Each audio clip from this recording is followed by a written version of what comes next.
Hello again. In this video, we're going to approach the notion of stability um, through a problem involving heat bar. We're going to talk a little bit about linearization and some other numerical techniques in order to quantitatively define stability. And then from that, hopefully we can monitor these different numerical techniques and evaluate which one would be best for us in future scenarios. So part A here, we'll start off by talking about what the uniform linear bar looks like and derive the differential equation for it. It's actually a partial differential equation, as we'll see in a bit. We're going to use some explicit differencing technique then to express the heat equation, and then from that explicit differencing, we're going to be able to simulate the response of the system with some initial conditions, of course. And then we're going to start to approach what stability means using a von Neumann technique to get there. So let's jump right into this. And of course, we're going to start off by looking at what system are we even talking about here. Maybe. All right. So today we're going to look at this linear bar, which is often what is discussed in terms of deriving the heat equation. Excuse my poor drawing ability here.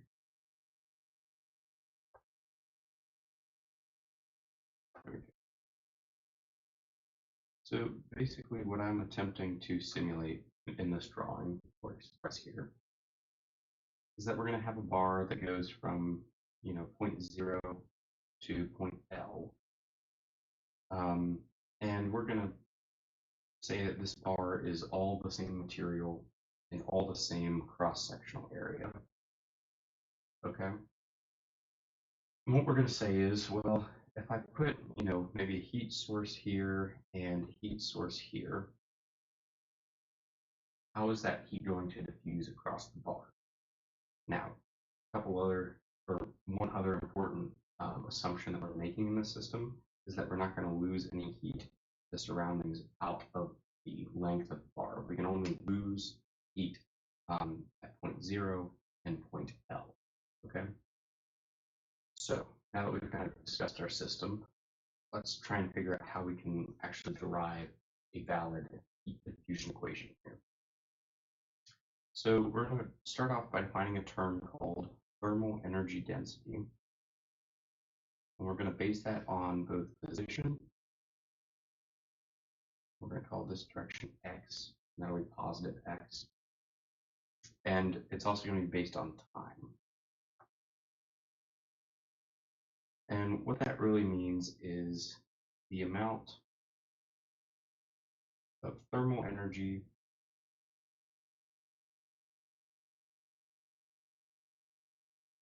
per a unit volume.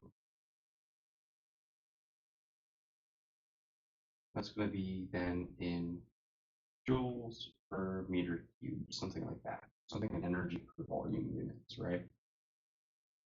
Now, the usefulness in defining this term will be shown shortly.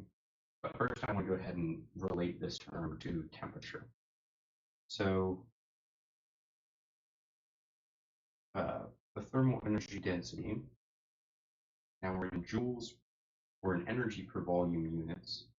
So to get rid of the volume, let's first multiply by a cross-sectional area, and then by some change in x, for some slice, right? Now, that gets us right into joules. And so then that will be equal to temperature as a function of position and time, multiplied by volume again, because what we're going to do now is multiply by specific heat and then density, right? And so how do these units work out? Well, we have some sort of temperature, we have some sort of volume. Specific heat is going to be in some joules per meter cubed Kelvin, So some sort of energy per temperature times volume, and then density, of course, will be in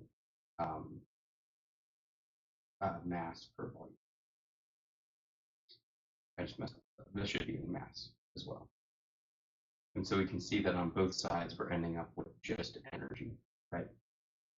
Conservation of energy says that energy is not going to change in the universe, right?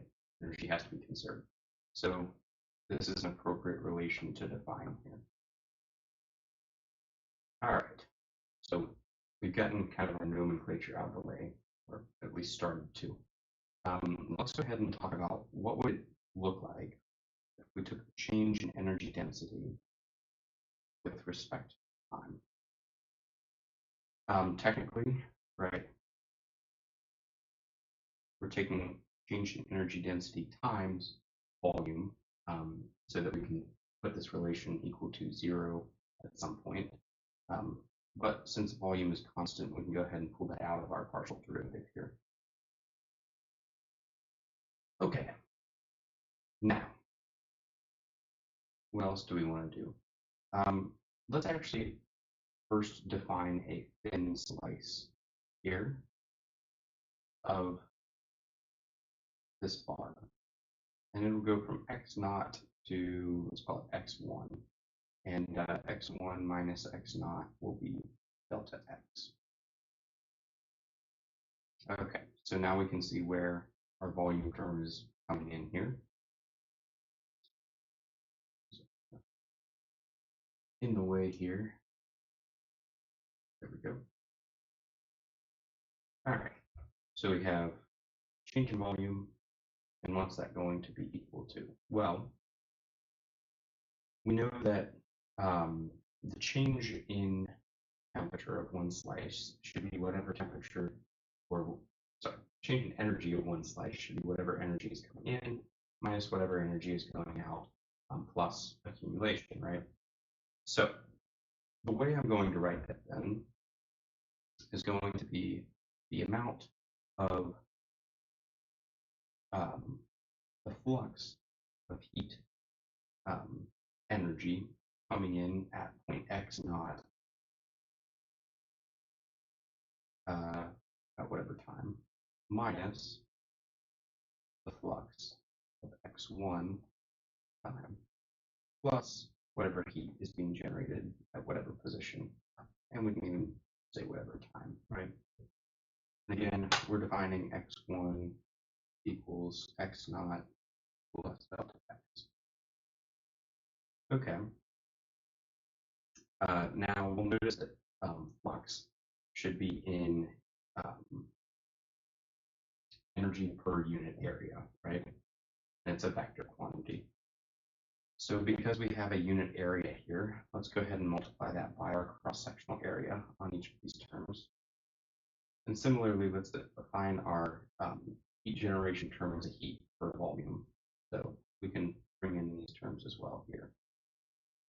Now, with the system that we're talking about, this heat term is going to go right off to 0. So we can go ahead and ignore that immediately. Next, go ahead and continue to define this. Let's divide across by volume. And we can say that change in thermal energy density with respect to time is going to be equal to, well, cross-sectional area is just going to cancel off of each of these terms. And so we're left with the flux coming in at the entry point minus flux of heat leaving at the exit point over delta x is going to be our change in thermal energy density. Now, we can go ahead and take the limit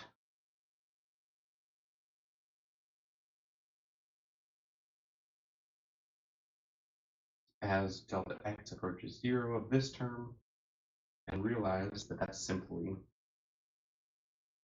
the derivative here. And the reason that we're taking that limit is to show that we're taking the smallest possible width the smallest possible delta x to determine any point on that bar, right? So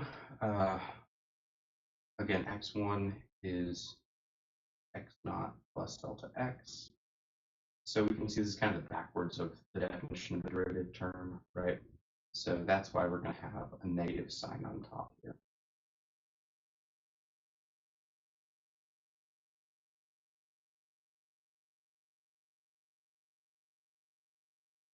Now it's appropriate to define our flux term.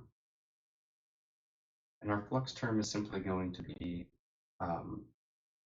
some constant times the temperature at a specific time. Sorry, temperature, change in temperature at a specific position, right?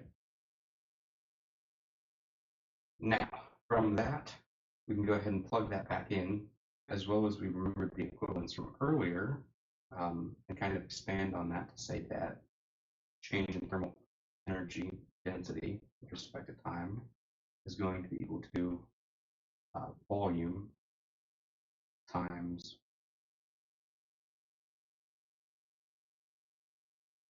sorry, not volume, should be equal to thermal, should be equal to specific heat times density times change in temperature with respect to time. So we can take all of that and then write this equivalence. So change in temperature with respect to time, we're going to go ahead and plug this in for the left-hand side of the equation above. To give this is equal to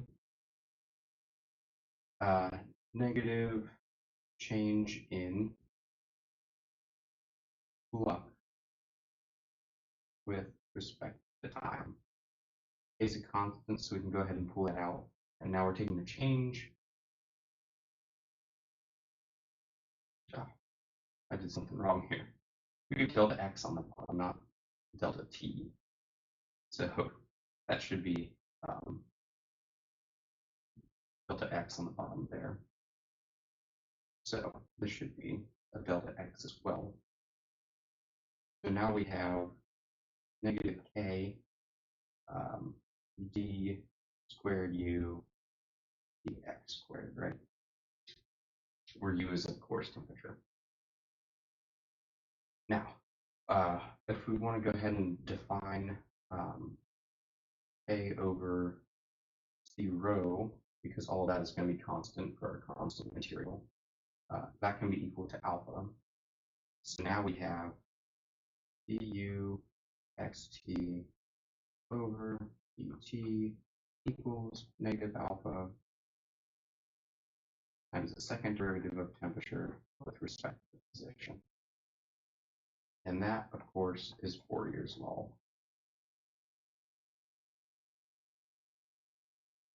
Of heat induction, right? And so that is exactly what we were attempting to define in part 1 here. Go ahead and give that a good old check mark. And so now the next prompt here is to express this algebraically using explicit differencing. The idea here is to discretize the differentials in something that's going to make it possible for the computer to code numerically. So,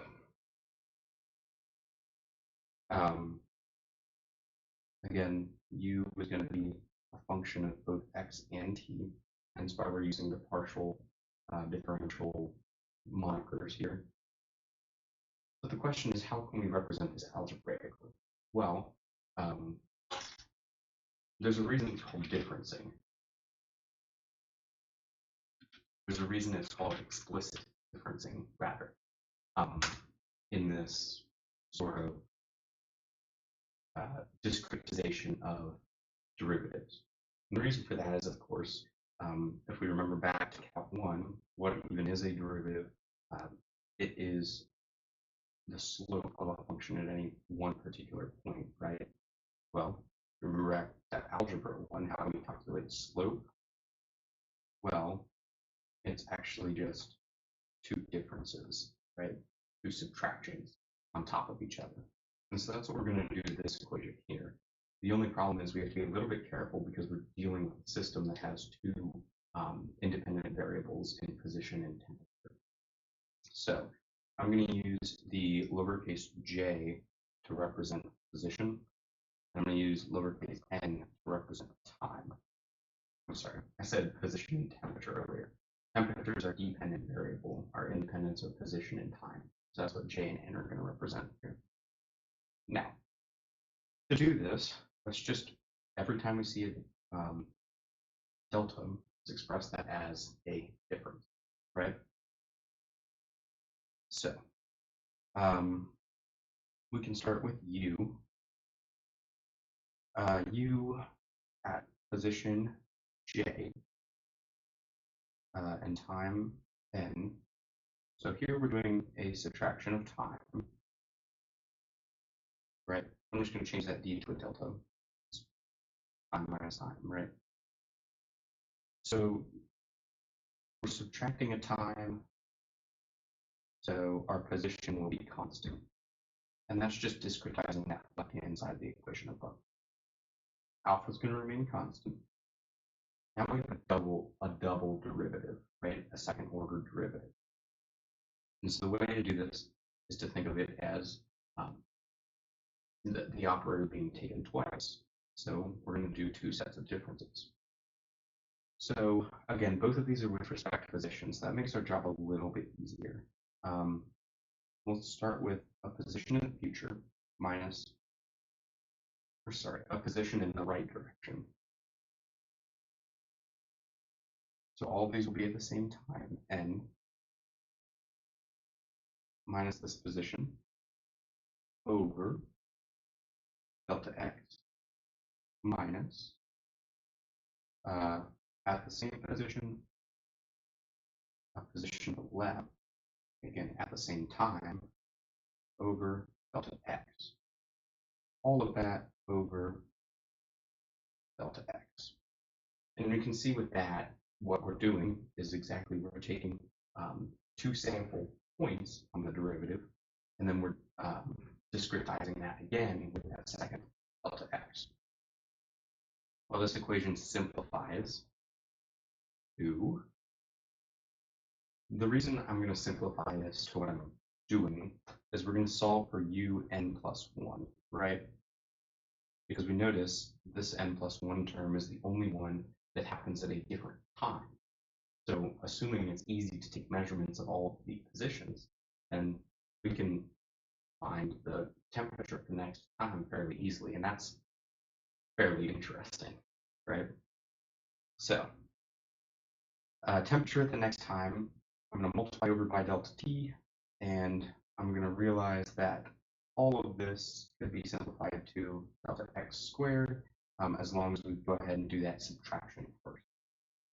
So I'm kind of skipping some steps here, but this is fairly simple algebra, so hopefully you can follow it. Negative alpha delta t over delta x squared, and then I'm going to multiply all of that by this subtraction here, which is going to be u j plus 1 n minus, we have ujn minus ujn, so that's going to be 2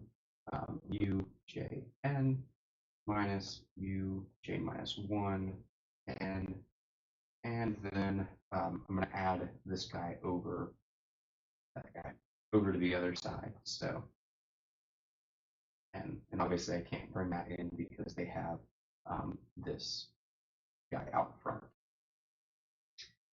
Speaking of that guy out front, let's just go ahead and call him R.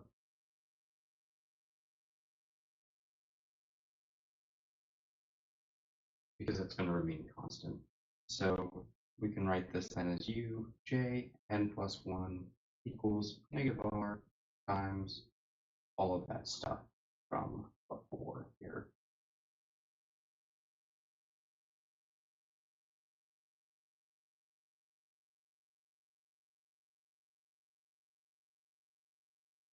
Awesome. We have explicit difference. So what are we going to do next? The part I am the worst at, simulation. So I'm going to go ahead and simulate this system real quick.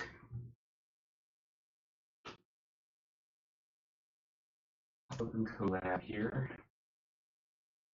What we're going to do is we're going to simulate the system given an initial temperature for all of the positions in the system, except we're going to have the two ends set at two higher temperatures and see what happens to the bar across a time scale, right? So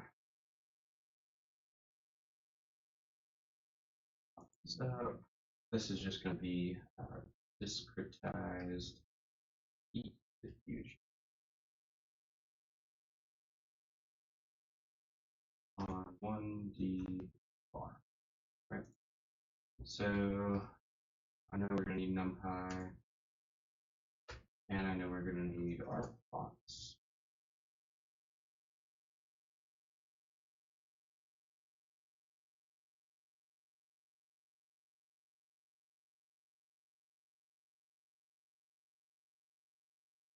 See, I've already typed something in wrong. This needs to be from. Awesome. I reach myself here. Down there. Now, what do we want to do? We want to go ahead and set up our bar. So into 100 segments.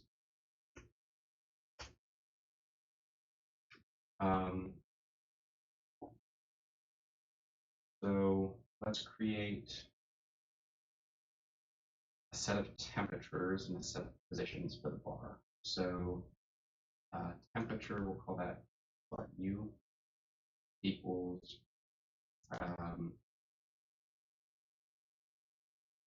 NP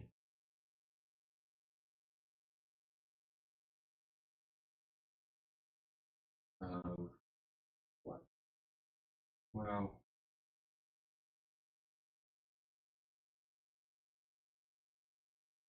one's like n times 20. Let's see what it looks like.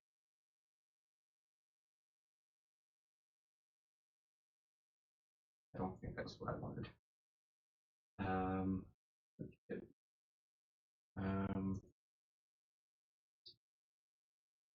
What are the other NP array things? Found it. So shape and fill value 20, right? And so what this is it's an array of 120, right? But see what it looks like. Yeah, so that's what I wanted. So that's our temperatures, right? And then, well, we need our initial temperature to be 50, and we want our last temperature to be 100. Those, no, 80, my bad. Okay, now let's take a look at U. And so now we have U at time equals 0, right? And but that will be each temperature, each position. So really that's our bar, right? But we've discretized it into 100 positions. Okay. So now what we're going to do is we're going to need a loop here, some sort of loop. I think it's a for loop would make the most sense here to simulate the change in temperature over time. So let's try this. For I in range, well, we want some sort of time. Let's define a time variable. 100,000. I don't know how long that'll how good that'll be, but let's see. So for ion range time, what do we want to do? Well, we basically wanted to calculate our new temperature for each position at that new time. So how do we calculate for a new time step? We use that discretized equation. So U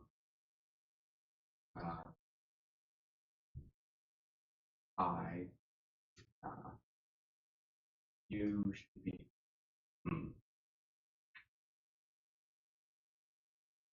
U I plus 1 would be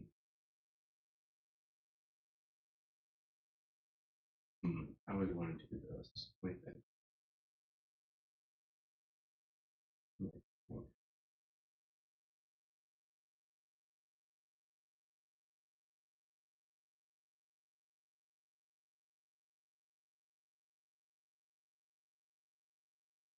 Okay, yeah, okay. So I think I have it. We want U at only the middle positions, right? So that's what 1 to -1 is. So the temperature at those positions is going to be U of 1 to -1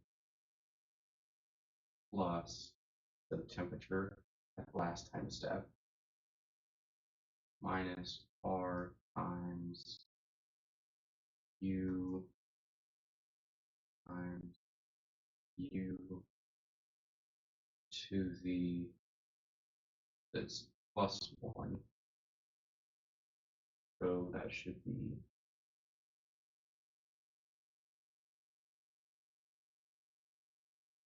A plus 1. But we don't want to affect the last temperature still. Something 2 to -1 minus 2 times. Actually, it might be best to just put R on each of these. 2 times R times U. It's just a regular one. Minus R times U. This should really be plus. The R is negative. U times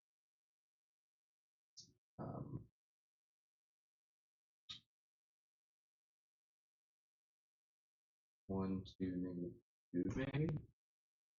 Try this first and see what happens. Of course, we haven't defined R yet, so it's screaming at me. R equals, start with a half. And we're going to change that to negative. Okay. We're going to have to add some sort of thing in here to make sure it only plots a couple things.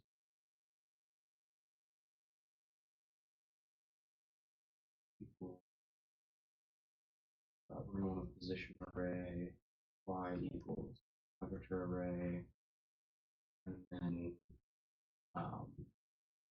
mode is going to be lines and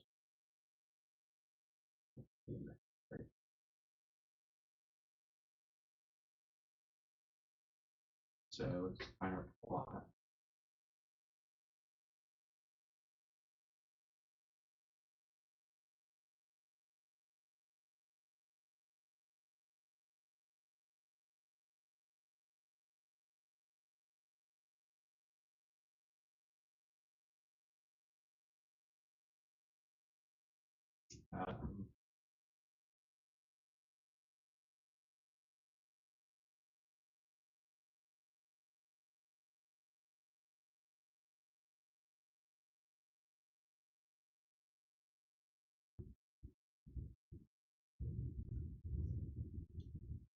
Okay.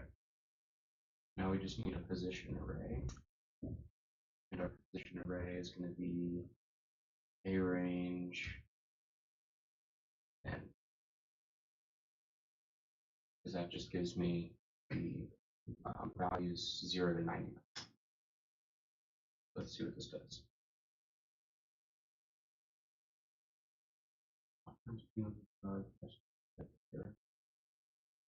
Okay, so the indexing was wrong. Let's just see what happens if I try to not worry about these values. Still no. Let's see. I got my R sign wrong here.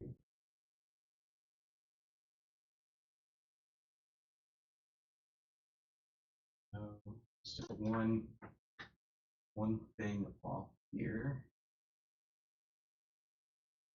Oh, I got the wrong side of these guys. There should be 2 on all of those to -1. To negative. See what we get. Okay. Did plot. It's not correctly. Let's go ahead and name.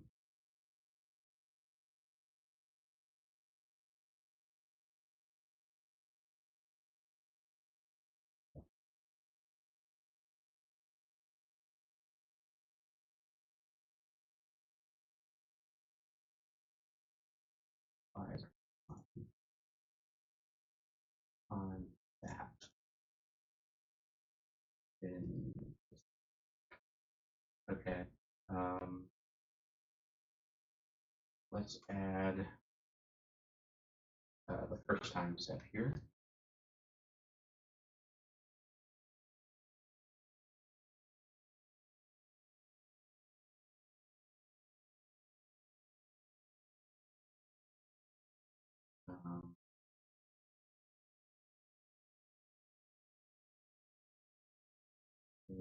The lines and a name within the frame.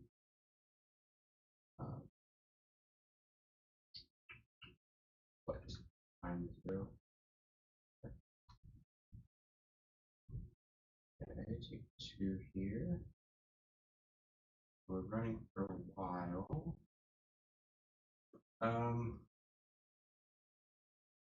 It almost appears as if something's happening wrong in our formula.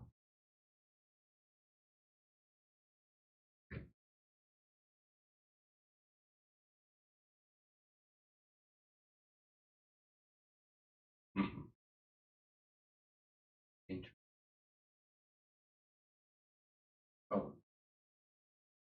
I guess it. That should be plus there. Now we're getting a wee bit closer.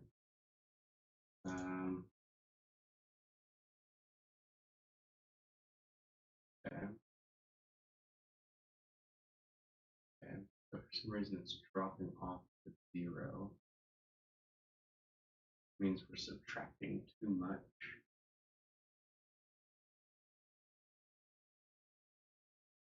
Okay. Aha, found it. So this looks more appropriate. Nope. Why is our axis so goofy there?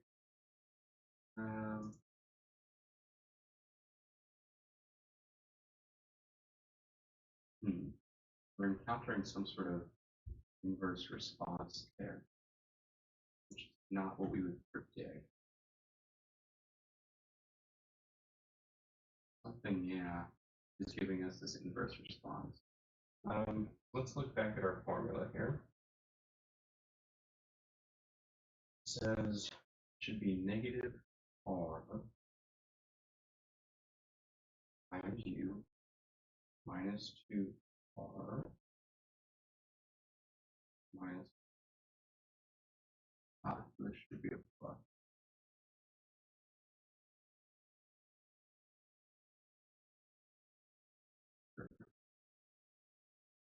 Okay, that weird inverse response dealio. this should be as well. Okay. Looking more correct. But I don't know why it's giving us any temperature that's lower than 0, as it should be, should see kind of an equilibrium. Look, take a look at U again to make sure we're getting the right way there. Yeah, that's correct.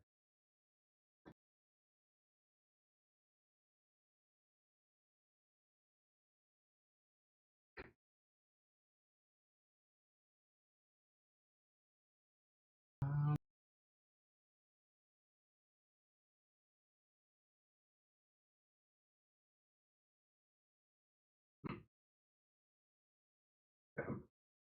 So that is not correct. The only thing I can see wrong if I go to this point, putting in decimal points behind my flip values here.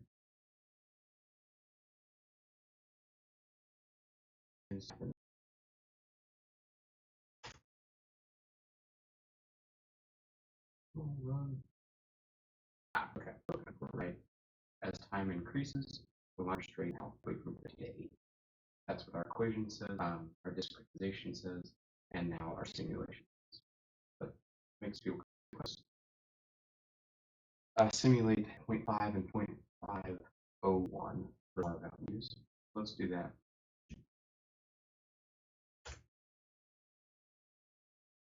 And we wrote. And we can see that it becomes extremely unstable. You can see how large the y-axis is, as well as the to where you're oscillating the frequency, right? The question is, how can you predict this behavior? Why does this R value influence the system in the way that it does? And so, after, excuse me while I reattach my iPad here. 335, 45.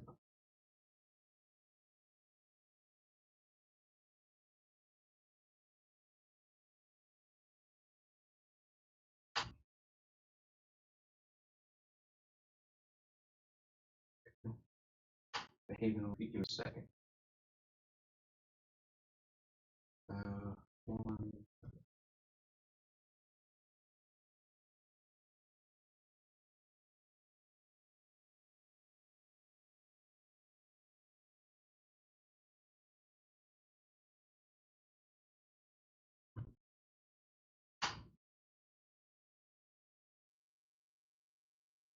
Okay, sorry about that. So we went ahead and simulated here our system.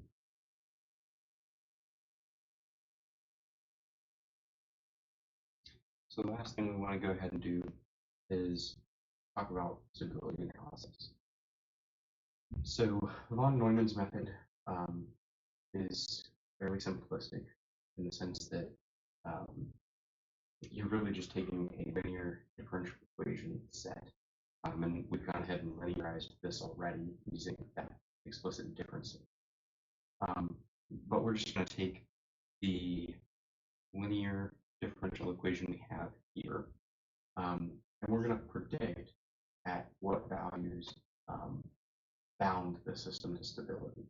And so it's kind of a complex idea, but a really easy thing to illustrate in practice here. But again, the idea is at what values of what certain variables will our system become unstable.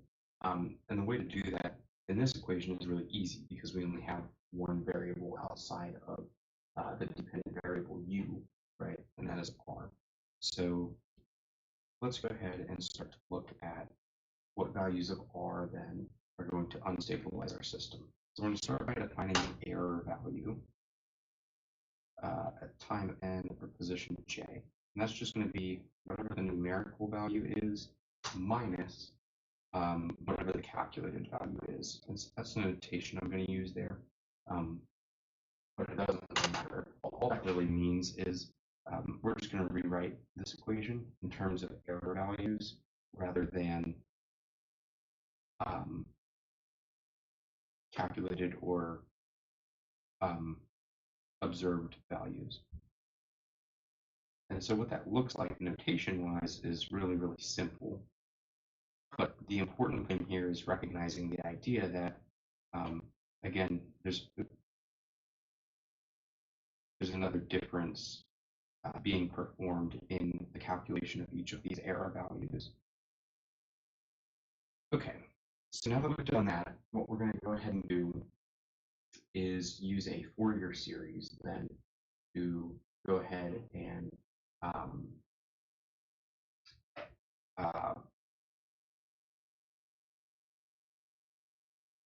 do I say that? We're going to use a Fourier series to kind of consolidate some of the variables in this equation.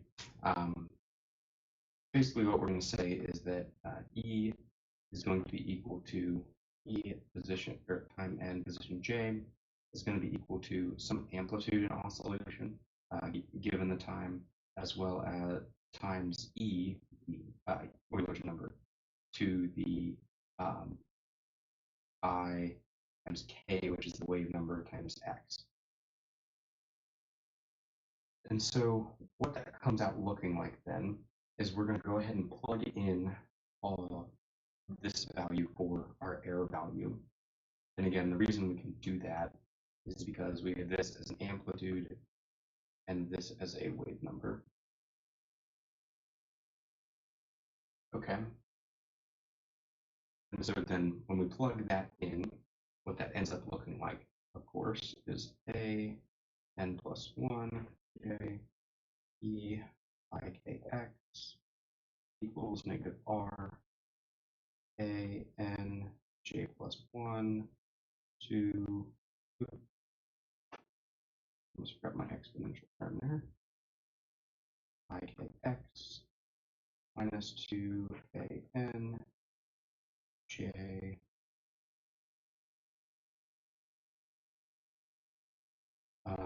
e I k x minus a j minus 1 n. Oh, sorry.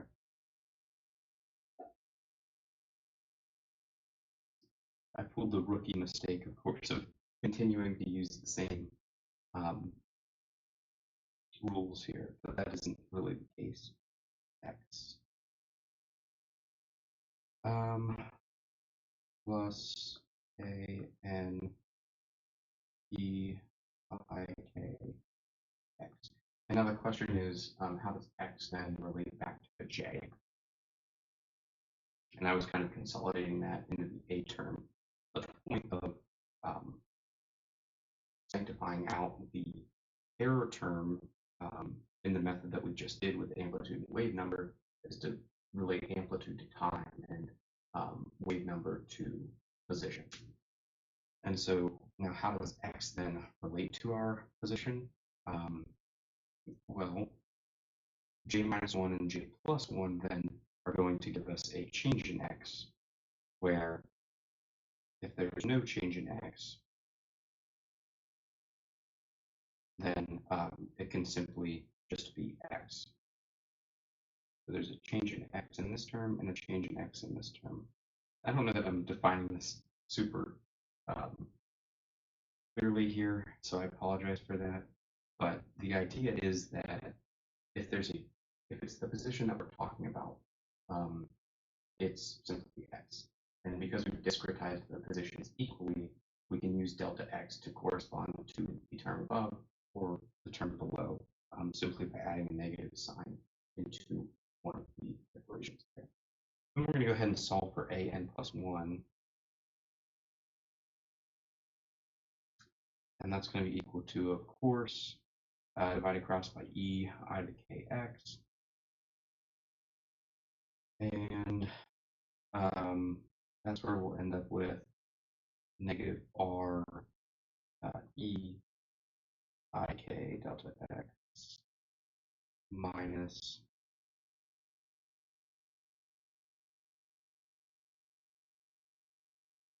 two,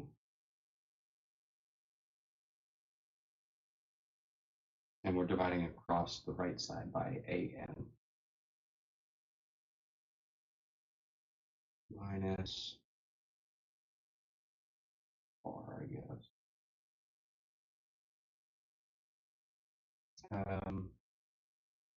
E negative I k delta x plus e to the I k x. And then using a trig identity, we can simply say that this is all equal to, should be 1 plus 4r sine squared theta over 2. And that's just converting, using Euler's formula, converting our imaginary number I values into a theta value using trigs relation to E. So now this is what we call the gain function, gain term sometimes. And so then the question becomes, okay, how do we want to bound this gain function? For von Neumann analysis, we just bound that by 1. So we can say the absolute value, actually I'll use the next page here, absolute value of our gain function